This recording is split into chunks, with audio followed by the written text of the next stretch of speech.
তারা খালি নির্বাচন, জিকির তুলতেছে নির্বাচন নির্বাচন। 53 বছরের মধ্যে আপনারা তো 5 বছর ক্ষমতায় ছিলেন, আপনাদের নির্বাচন দেখি নাই। কিভাবে নির্বাচন করেছেন? নির্বাচন করার পরে আমরা ক্ষমতায় ছিলেন না, ক্ষমতায় যাওয়ার পরে কি করেছেন? বাংলাদেশের দুর্নীতিতে 5 বার বিশ্ব চ্যাম্পিয়ন আপনারা বানিয়েছেন না? এখন আবার আপনারা কি করেছেন? আপনাদের সেই 5ই আগস্টের পরে যে আপনাদের গ্রহণযোগ্যতা ছিল মানুষের, এখন কি তা আছে? আজকে তলানিতে ঠেকে গেছে। চাঁদাবাজি, দখলবাজি থেকে শুরু করে নিজেরা নিজে হত্যা করেন। প্রায় 60-70 জন মানুষ নিজেরা আপনার চাঁদাবাজির জন্য, দখলবাজির জন্য আপনার হত্যা করেছেন। ইউনূস সাহেব হলো ভারতের জন্য সবচেয়ে বড় গলার কাটা। কোনো দল ভারতের গলার কাটা না। তা চিন্তা করে এক লেনদুব দর্জিকে ছড়াইছি, আর নূতন যে আসবে সে তাকে আবার লেনদুব দর্জি বানাবো। এই ইউনূসকে, ডক্টর ইউনূস সাহেবকে সরানোর জন্যে নির্বাচনের জিকির উঠছে। নির্বাচনে দেশের জনগণ, পরিষ্কার অধিকাংশ জনগণ তারা সংস্কার চায় আগে, আওয়ামী লীগের বিচার চায় আগে, তারপরে সংসদ নির্বাচন চায় আগে।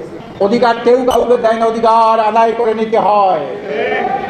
আমি বর্তমান ইউনূস সাহেবকে বলবো, আজকে দেশ স্বাধীন হয়ে 53 বছর, 53 বছরের মধ্যে এদেশে অনেক নেতার পরিবর্তন হয়েছে, অনেক দফার পরিবর্তন হয়েছে, সরকার কাঠামো অনেক পরিবর্তন হয়েছে।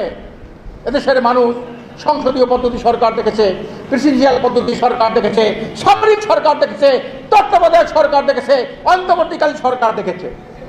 এত কিছু দেখার পরেও দেশ ও জাতি তথা মানবতার ভাগ্যের কোনো পরিবর্তন হয় নাই। মানুষ অধিকার প্রতিষ্ঠিত হয় নাই। কেন হয় নাই? আমি ডক্টর ইউনূস সাহেবকে বলতে চাই, আপনার মতো 10 গুণ যোগ্যতা সম্পন্ন লোক যদি বাংলাদেশে ক্ষমতায় বসে, এই দেশের সুশাসন, ন্যায় বিচার, মানবাধিকার রক্ষা, ভোটাধিকার, ধর্ষণ, ছিনতাই, চাঁদাবাজি কোনোদিন আপনি বন্ধ করতে পারবেন না।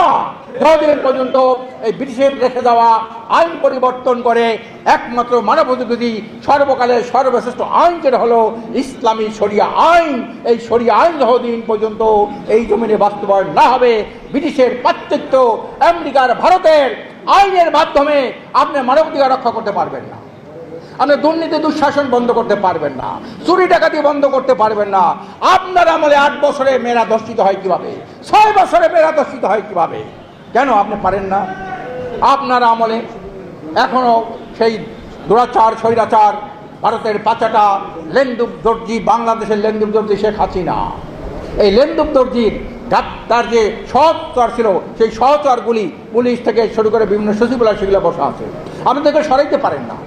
আমরা ডক্টর ইউনূস সাহেবের সাথে একটা বৈঠকে বলেছিলাম, আপনি এত আন্তর্জাতিক খ্যাতি সম্পন্ন একজন লোক, গ্লোবাল আইকনিক লিডার আপনি।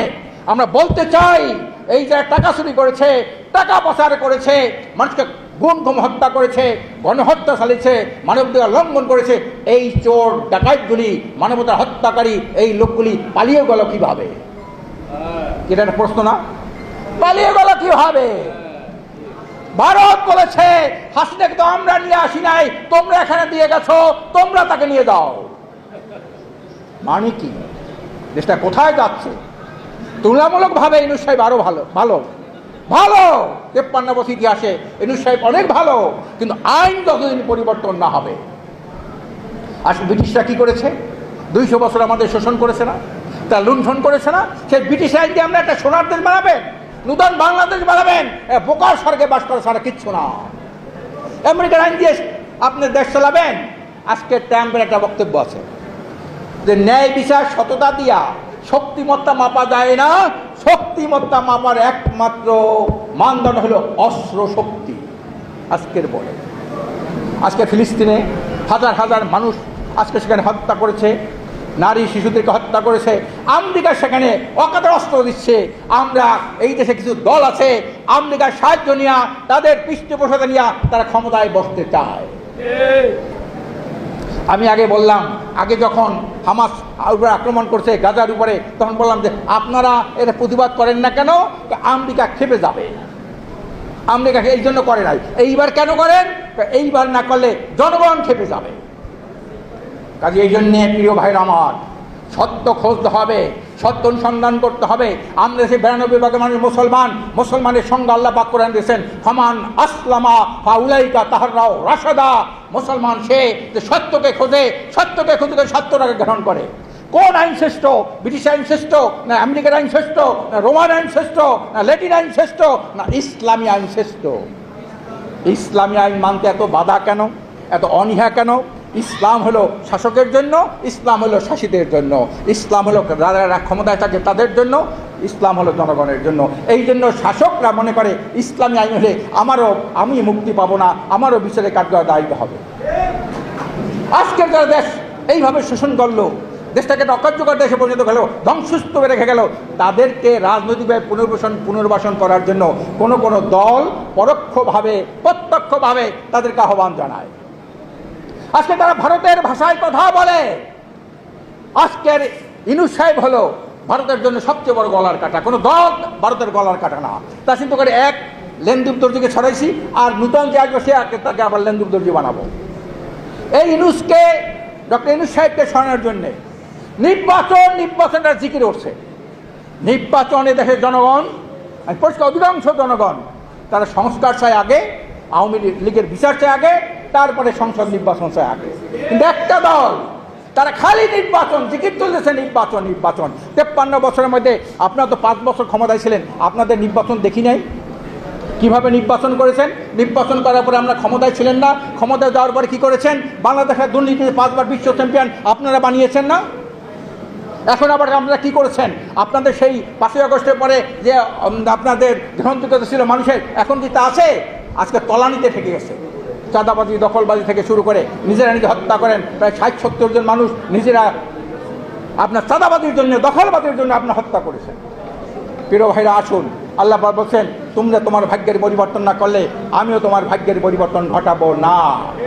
আসুন সত্য গ্রহণ করি, সত্যকে জমিনে বাস্তবায়নের জন্য চেষ্টা করি। সত্য যদি রাষ্ট্রীয়ভাবে প্রতিষ্ঠিত না হয়, ইসলামী শরিয়া বাস্তবায়ন না হয়, তাহলে যতই নেতার পরিবর্তন হোক, আর যতই দফার পরিবর্তন হোক, যতই আপনি সংস্কার করেন, কোনো কিছুতে দেশ, জাতি তথা মানবতার কোনো কল্যাণ আসবে না। আসুন, আজকের আমি আবারও বলছি, আজকের এই কাউন্সিলর সমাবেশে আমি সবাইকে সরকারকে আহ্বান জানাবো, প্রধান সরকারের কাছে আপনারা স্মারকলিপি দেন। আমরাও প্রতিবাদ জানাবো যে ন্যায্য দাবি আজকের আওয়ামী ফ্যাসিস্টদের দোসররা কেন ক্ষমতায় থাকে, তাদের পদে বহাল থাকে, আর যারা স্বতন্ত্রভাবে নির্বাচন করেছেন, জুলুম নির্যাতনের শিকার হয়েছেন, তাদেরকে অচিরেই অবিলম্বে তাদেরকে এই পদে পুনর্নিয়োগ দেওয়া হোক। কারণ হলে এটা দিলে তাও হবে, এটা অনেক প্রসারিত হবে, মানুষজন এদের পক্ষে, এই জনস্বার্থে, এই কাউন্সিলরদের পক্ষে আবার কিন্তু রাস্তায় নেমে যাবে। সংগ্রামী ভাইরা আমার, আসুন আমরা এই মজলুমের পক্ষে, আজকের যেসব ভাইরা বসেন তারা মজলুম, এই মজলুম মানুষের পক্ষে একজন ইমানদার দেশপ্রেমিক মানুষের থাকে একান্ত কর্তব্য। আমরা ইসলামী আন্দোলনের পক্ষ থেকে আমরা মজলুমের পক্ষে আছি। আমরা যারা জুলুমের শিকার, এই জুলুমবাজদের আমরা পতন চাই, মজলুমের অধিকার প্রতিষ্ঠা চাই। আমা তৌফিকি ইল্লা বিল্লাহ।